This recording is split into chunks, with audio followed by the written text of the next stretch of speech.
berangkat ke tempat salat dengan berjalan kaki sambil bertakbir. Lalu dianjurkan untuk mengambil jalan lain saat kembali pulang, tidak seperti jalan semula. Hadisnya berdasar hadis riwayat Imam At-Tirmidzi. Di At-Tirmidzi nomor hadis 533. Dari sahabat Ali bin Abi Thalib, Ali bin Abi Thalib karramallahu wajhah qala minas sunnati an takhruja ila al-'id masyiya. Dan dari Ibnu Umar radhiyallahu taala anhuma annahu kana yakhruju fil 'idaini minal masjid fayukabbir hatta ya'ti al-musalla. Kemudian dari Abu Hurairah radhiyallahu taala anhu, kana Nabi sallallahu alaihi wasallam idza kharaja ila al-'idain raja'a fi ghairi tariq alladhi kharaja fihi. Rawahu Ahmad. Jadi ada 3 hadis di sini. Hadis tentang berangkat berjalan, kedua sambil takbir, yang ketiga pulang untuk mencari jalan yang baru, tidak sama dengan jalan datang. Nah, tolong ya, baca hadis dengan ilmu hadis. Jangan baca hadis dengan ilmu otak-atik terjemahan. Baca hadis dengan ilmu hadis. Hadis ini ingin mengatakan, jika Anda berangkat ke tempat menunaikan sholat, sunnahnya berangkatnya sambil berjalan. Bawa suasana ini ke masa Nabi SAW. Persepsi kita dibawa dulu. Di masa Nabi itu, teman-teman sekalian, ini Madinah nih. Luas Madinah itu, kalau diminiaturkan sekarang, itu seluas Masjid Nabawi sekarang. Jadi Madinah itu dulu seluas Masjid Nabawi itu, kurang lebih segitu aja. Ya. Yang lainnya luar kota. Udah luar kota. Ya, makanya kalau kita datang ke Masjid Kiblatain kan, nggak terlampau jauh padahal kan? Nah, itu udah luar Madinah. Ya, luar Madinah, udah keluar. Madinah itu segini. Kalau nggak kurang lebih seluas Masjid An-Nabawi lah sekarang. Masjidnya area depannya tuh. Nih. Kan? Di sini ada babu salamnya, di sini kebakinya, di sini ada sofa. Di sofa di sini ada kamar Nabi, ya, ke sini ke mimbar. Yang dikenal dengan Raudhah sekarang kan. Kalau antum pernah ke sana, yang belum, insya Allah mudah-mudahan Allah segerakan. Nih, ini karpet merah. Di atasnya lampu-lampu. Ini area masjid awal. Area masjid awal. Lalu ada tambahan nanti area setelahnya. Makanya di area masjid ini awalnya di atasnya tertulis tuh, ya, ada kalimat-kalimat ayat at-taubah ada, ya. Kemudian di sini ada beberapa nama khalifah. Ada Ali bin Abi Thalib, ada kemudian Utsman bin Affan, ada Umar bin Khattab, ada Abu Bakar, ada cucu Nabi Al-Hasan, ada Al-Husain. Ini area masjid awal. Setelah itu ditambah diperluas. Perluasan pertama itu ke area yang terbuka atapnya itu.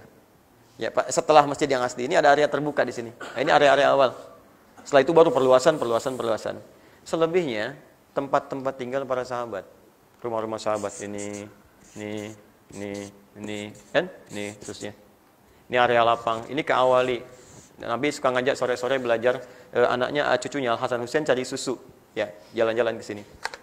Arah sini. Dah, kurang lebih demikian. Nanti lebih jauh lagi lah saya terangkan dalam konteksnya, atau yang umrah saya suka ajak tuh.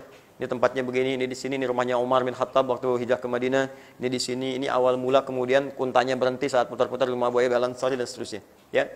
Di sini nanti sekarang ada museum untuk miniatur Madinah. Nah, sekarang yang mau saya katakan, ini lapang sini, kan? Nah, jadi kalau rumahnya di sini, misal ilustrasinya, mau jalan ke sini dekat nggak? Dekat. Kalaupun ke lapang saya ke sini dekat nggak? Dekat. Jaraknya bahkan nggak sekilo. Paling 200 meter, 300 meter. Jadi membaca hadis itu bawa ke suasana hadisnya. Sunnahnya, ya, ulama hadis mengatakan, maksud sunnah berjalan itu kalau tempat sholatnya dekat dengan kediaman Anda. Ya. Ini PTM punya plaza masjid di lapang, mau sholat di sini. Orang PTM depan, jaraknya nggak sampai 300 meter, jalan ke sini. Ngapain pakai mobil? Nyempit-nyempitin jalan. Pakai motor, nggak ada gunanya, jalan kaki karena dekat. Ya. Tapi antum tuh orang Lebak Bulus. Orang Tanah Kusir. Mau sholat di sini. Sholat berlangsung teman-teman sekalian jam 6.30. Antum subuhan di sana, mau datang ke sini, bacalah hadis ini, nggak paham arti. Termasuk sunnah, berangkat ke tempat sholat dengan berjalan. Jalan dari Lebak Bulus ke sini. Ya nyampe sini bubar. Maka sunnahnya, antum kemudian pakai kendaraan, datang berangkat. Jelas ya? Jadi ini yang dimaksud jalan kaki itu kalau tempatnya dekat dengan kediaman kita. Dan keluarnya sambil takbir, jangan malu. Kenapa malu? Kan negara kita juga menjamin. Pasal 29 ayat 2. Negara menjamin kemerdekaan tiap-tiap penduduk untuk memeluk agamanya masing-masing dan beribadah menurut agama dan kepercayaannya itu. Jelas. Bahkan dasar negara kita ketuhanan yang Maha Esa, dia dijamin. Pasal 29 ayat 1, negara berdasar atas ketuhanan yang Maha Esa. Itu tafsiran terbaik dari Pancasila. Sila pertama, ketuhanan yang Maha Esa. Dikatakan, saya Pancasila, saya UUD 45. Allahu Akbar, Allahu Akbar, Allahu Akbar. Keluar. Jangan malu. Ini antum yang berangkat yang takbir kaset. Kedebuk, Allahu Akbar.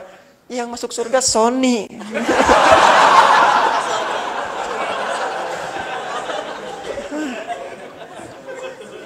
Sunnah dan syiar, bangga kita keluar.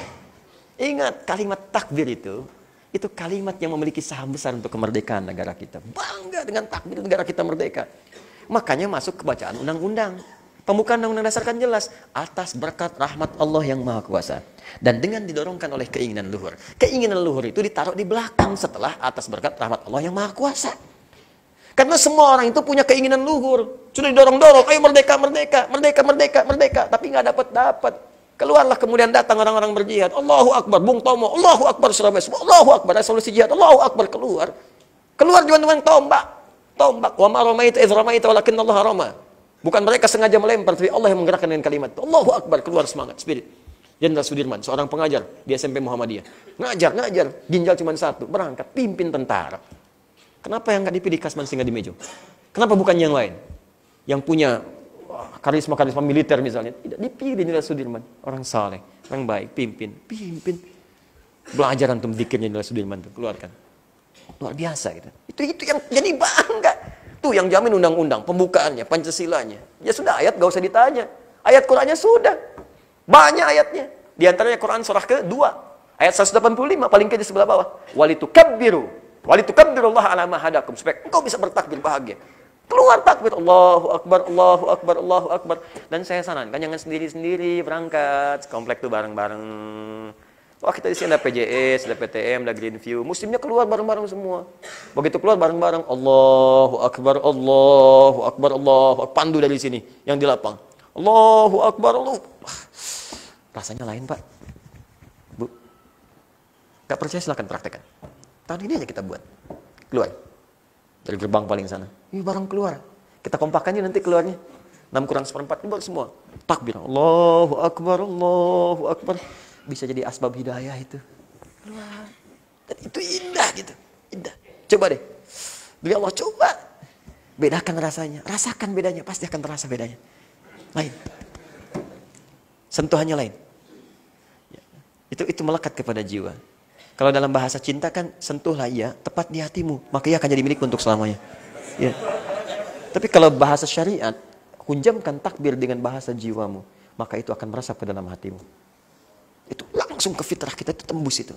Dan keluar, nampak syariat Islam itu. Wah, kalau semua pakai seperti itu indah. Wah.